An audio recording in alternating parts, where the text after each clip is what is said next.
Hey guys, welcome back to another backtesting video. If you haven't seen the previous backtesting video, definitely go check that out first, because that is January Euro-Yen 2021.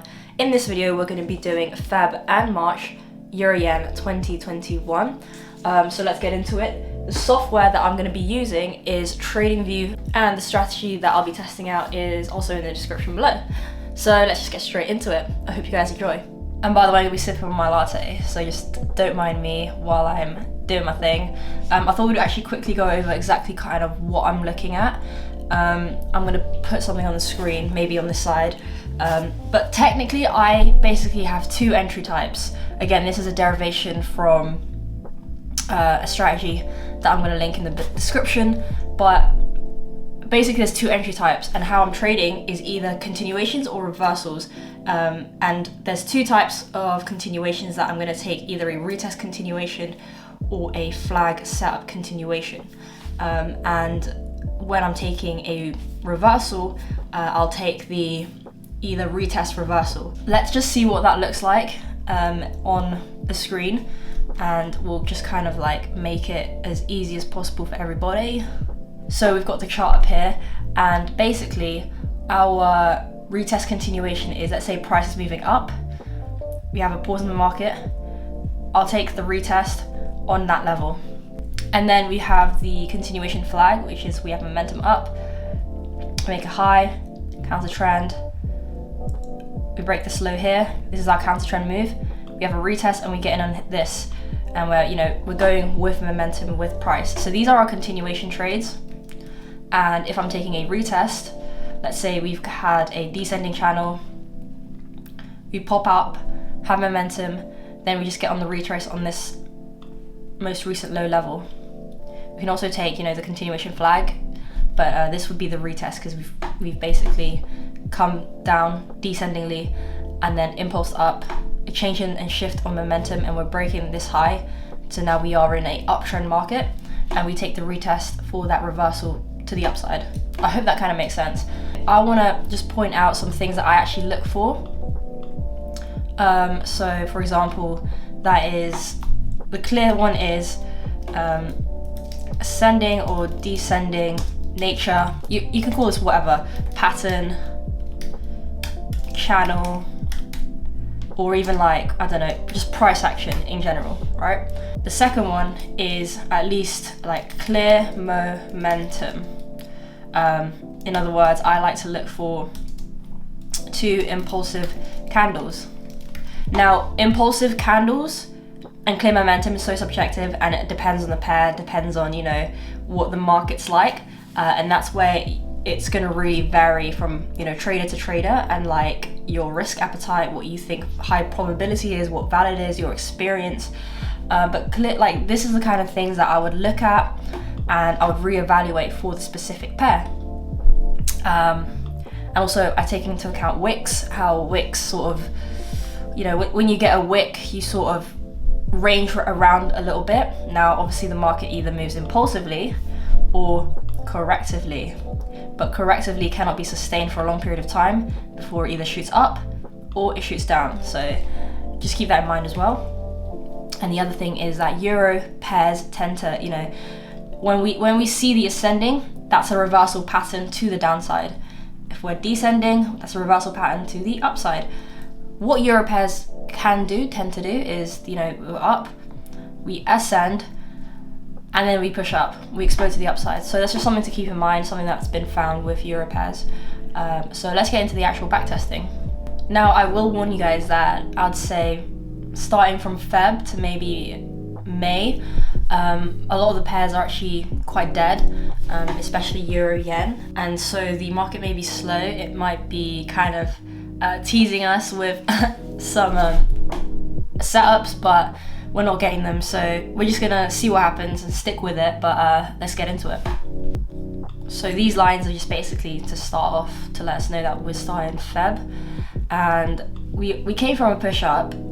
Ideally we were looking for that flag continuation, and we've actually ended up breaking it here, so it started to become somewhat ascending. Now we can clearly see it's descending, but already from like just experience, I know that euro yen loves these retest sort of continuations. So we're just trying to see if there's any momentum to let us know that we're still pushing to the downside. We've got one here, but this is just doesn't give me confidence that it will continue pushing down, especially if we have been, pushing up on the biggest scheme.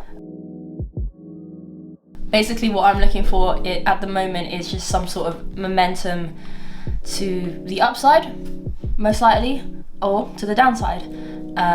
If we get a push up, I like to see a descend back up, or we can get in on a level to take it long. But we'll see if we get that set up and if we do push to the upside or downside. So we're now pushing to the upside. This is super clear momentum. I would personally just have a level set out here that if price comes back into this area, I'd like to take it as a retest. Or now that we've had a good few candles of momentum, we can get this sort of setup and we get in on the retrace.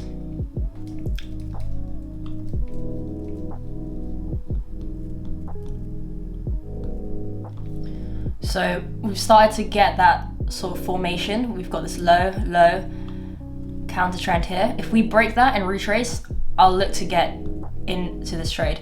But now we've broken this high, that's basically invalidated that flag continuation setup. So it is what it is. Let's just continue on with price. Kind of chopping around a little bit, pushing up, pushing down. Reason why I wouldn't personally take a trade here, we've had this momentum, but then we've had this little somewhat of a doji with a bit of a wick. It's just from this price action, it's just not the cleanest, even though it does look like an ascending channel. After big momentum like this, then into a small ascending channel, and then we kind of hit this low here. It's not a high probability setup in my opinion. So we're descending, we've gone from ascending to descending. Usually that means we are likely to range around and just kind of make a mess, and kind of looks like what we're doing. If I box this off, you kind of see how it's just not really showing us any momentum in this area, especially on the 1 hour time frame. If you're trading another time frame, or even on the minutes time frame, yeah, there might be opportunity. But personally, with how I trade, this is I just sit on my hands and wait. Right now it's just being a bit choppy. Personally, I don't want to be involved in this kind of price action. We're ascending up. So usually what would happen is, if we're ascending up, we would either, we're ascending up, we're either going to go push up because of a euro pair, or push down like most pairs do at a ascending channel. But we'll see what happens here. Okay, we're pushing up. We've got a wick, even though, there's these impulsive candles. I don't like to take a trade like that. What mostly would happen is we kind of range and then price goes up or price goes down. We'll see what happens here if we get that range. Pushing down, ranging around. So yeah, we've ranged around a little bit here, and then price shot up. Again, if you're on the lower time frame, there's going to be opportunity here, but personally, I'm not trading the lower time frames. I'm trading the 1 hour, and that works with me and how I am as a trader. So we've now got momentum to the upside. Personally, what I would be waiting for is that sort of setup. A retest would be on this low here, but again, from where prices come from, it's just not giving me confidence to continue to the upside. Now, I'll show you if you were to take a trade here, because this is actually the setup that we spoke about. We push up, counter trend, and then retest. Retrace, sorry. The retrace is here, but the retrace is massive. So if I was looking at that, and I'm saying, okay, come from momentum, had this little pause in the market because of the wick, then pushed up again. This is technically the setup, but it's not one I would take, because if I was to take it on this retrace with a 15 pip, the size of that retrace doesn't even cover, the stop loss. Because what could happen is price literally just comes a little bit down and it just goes. If the retrace was here, then I could get in with here and stops covered, stops protected, and things like that. But the fact that the retrace is just fat, I don't want to be getting involved in that. I would happily let this one go. It's just really lower end valid. the setup is there, but it's not the right kind of setup that I would personally take. Other people might take it, it's just not one for me. I don't like it when that retrace is just massive and you set your order and your stops don't even cover that candle or the setup itself. So we'll see how that goes. I will keep it on, but personally, again, I'm not gonna take this. You'd have to have, like, you know, 25 pip stop loss, but that just messes with my probability because I'll only take a 15 pip stop loss on setups like this, unless we're having massive changes like coronavirus in 2020, where there was a lot of volatility and the stop losses, like the pips, were just literally tinsy. Yeah, you'd literally be taken out straight away. This is what I'm saying. All right, we've got some momentum down here. Again, oh, now we've got this wick, never mind. When I see the wick, I'm not interested. We're likely to just range. Yeah. It's just not going anywhere. Didn't give me confidence that we were moving down to the downside, even though there was a setup really like here. But when I see that wick, I know that there's gonna be some sort of consolidation.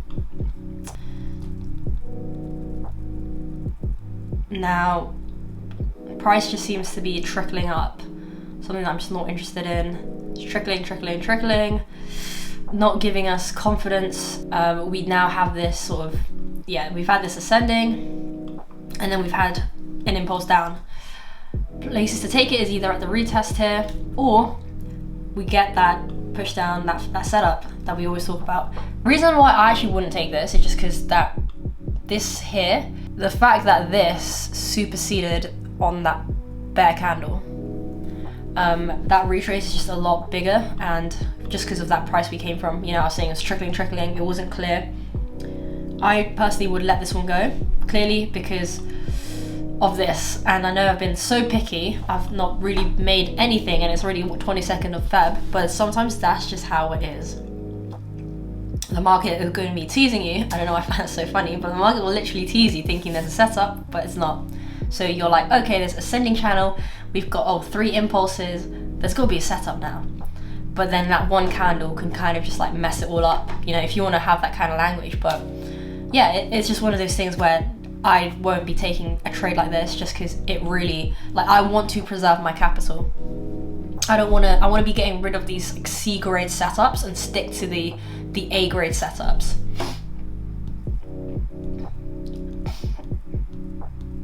But I hope you guys understand why I'm not taking this continuation flag, because of the size of that retrace. It was either the same, like equal, or a little bit bigger than that previous bearish candle.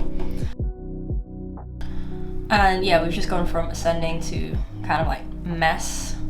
Yeah, price action like this, I'm not interested. Price action like this, I am. And where I would have now be waiting is for actually a retest in this region, but we'll see if we get there. Never mind. The moment we start to like come down, counter trend, and break up, this gets invalidated. Let's see what happens next. Let's come back down. It's trickling.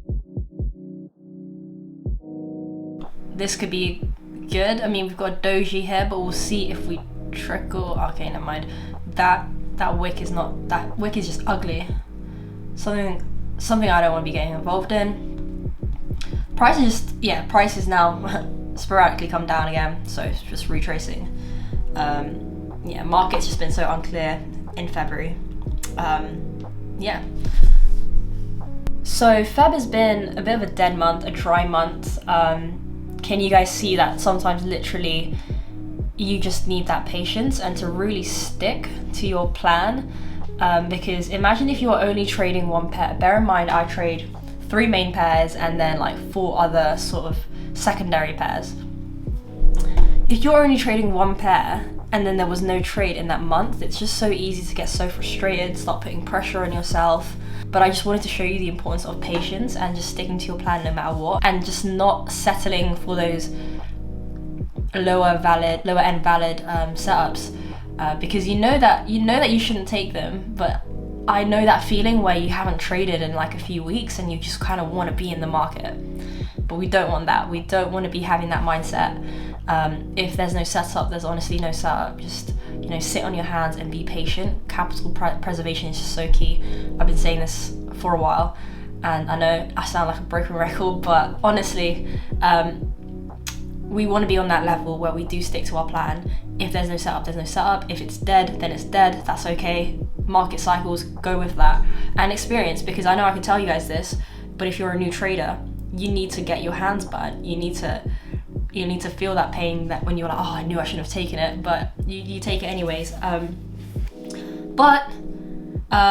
Yeah, so that was pretty much Feb. It was a dead month. We basically kind of took no trades, or maybe that one trade if you took it, but overall, dead month. This is why I personally trade multiple pairs, same time frame, multiple pairs, just because if euro yen was dry, maybe, you know, Aussie dollars popping off, or euro dollar.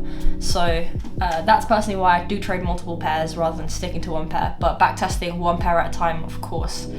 Now we're gonna go on to March, because I feel like there's just gonna be a bit more substance in this month. So yeah, let's go back to there.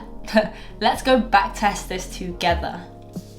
Alright guys, on to March we go. Basically showing descending, waiting for a push down and push up. Most likely push up because descending channel. Alright, let's just zoom in here because this looks interesting. We've had this low counter trend, and then we pushed up. I'll actually be looking to take a trade at this inside bar level, but we'll see how we come back to it, or if we come back to it. And there we go, gets invalidated because we have this counter trend, then push up. The moment it breaks that high, then it just gets invalidated. But that could have been a solid setup. We're backed by the impulse, the descending channel. If we had sort of somewhat descended down here and popped up, would have been pretty good setup. So we'll see what happens here. We are ascending, and now we've got this push down. Let's just see one more candle. All right, this is an interesting setup, right? So we've had this descending and then push up. Wasn't really a push up. I'd say that was impulsive candles, but then it went into an ascending straight away. This setup, actually, the reason why I don't really like it is just because of that wick, and then we didn't really range for it to happen. We just kind of retraced down. But if we were to take this trade, take it on this inside bar, 2 pips below it. This is not a valid trade, but I just want to show you guys a setup. We'd actually be triggered in, and we'd only move it the moment we break this low here.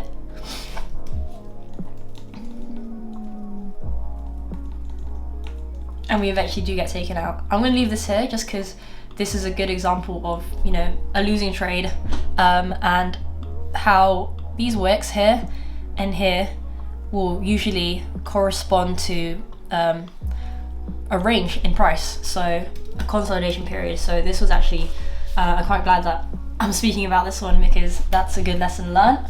And if we just continue forward, we're literally just ranging around this entire region here. I wouldn't be interested to get into any of these trades. Again, if you're trading lower time frames, yeah, you can get involved, but personally, we're in this consolidation period. I'm not interested to be getting involved in that until either we break up or down.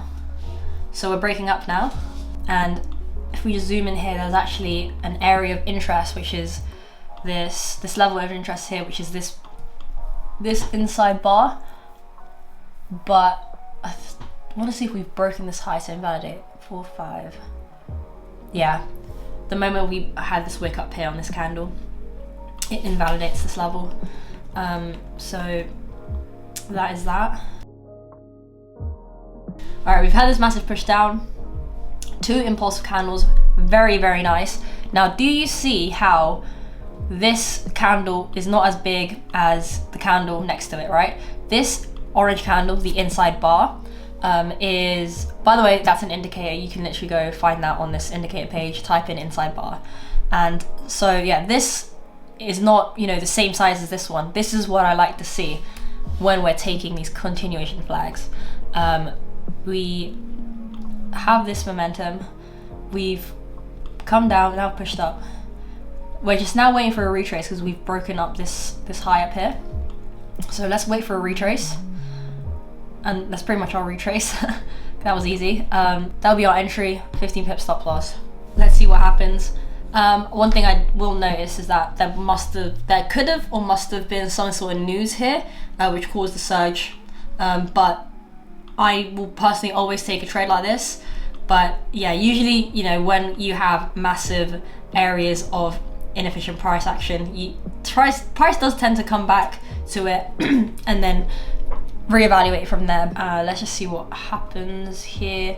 The moment we break this low down here is the moment we start to lock in profit or remove risk. We've been taking out, this is a 1% loss, which is fine.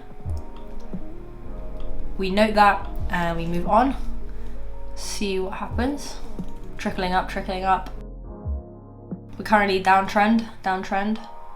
This looks interesting. We've got two impulsive candles. If we look left, we've got an inside bar here. Let's see the next candle. Yeah, I like this because it's not like retracing up into this area. So if we set an entry at 2.2, so it's 2 pips below that inside bar, 12 pip stop loss. So here we can see the low here is 942, so 2 pips below that is 922, which is here. And we'll see what we get in. I like this because again, it takes us 3 candles to kind of climb back up. It's not an immediate retrace. This is actually a combination trade of the retest on this level and then the flag, because you could get in lower on the close of this bearish candle. So there's 2 ways to take this. So again, the moment we break this low here, it's the moment we start to either move our risk, reduce our risk or lock in profit. All right, here we go. So we've broken the low. Let's move it here. Just call this a stop. This is actually a potential area for re-entry, but on this low. But for the sake of this video, to keep things kind of more simple, I'm just going to focus on managing this one trade. Now, the reason why I could scale in here is because we've had the 1-2 impulse. Yeah, that's decent. And we get in on this low. Just, you know, if you're a little bit more advanced and you kind of know the strategy. But otherwise, this, I'm just going to be managing this trade. Again, the moment we break this low here, we can lock in profit. We've got a wick here, so let's lock in profit to there. And we actually, yeah, we get taken out by the next candle. So that's like a 2.26% trade, or 2.3. 2.3% trade, which is decent. And price just then trickles. We have a gap in the market, fill the gap. So this is pretty much our kind of like second trade, because I would take that trade, I would take this trade. Net profit would then be 1.3%. We'll see if we get something like this. That could be interesting to get into. But we just end up going down, so that gets invalidated. So guys, as you can see, I'm literally just waiting for the same thing. Let me box that off because, you know, we were looking at that full potential entry. Pretty much the same things that I'm just constantly looking for. Momentum, retest, if we're breaking, how we're breaking the highs, how we're breaking the lows. Right now, price just looks descending, then ascending, so we're kind of bound to range.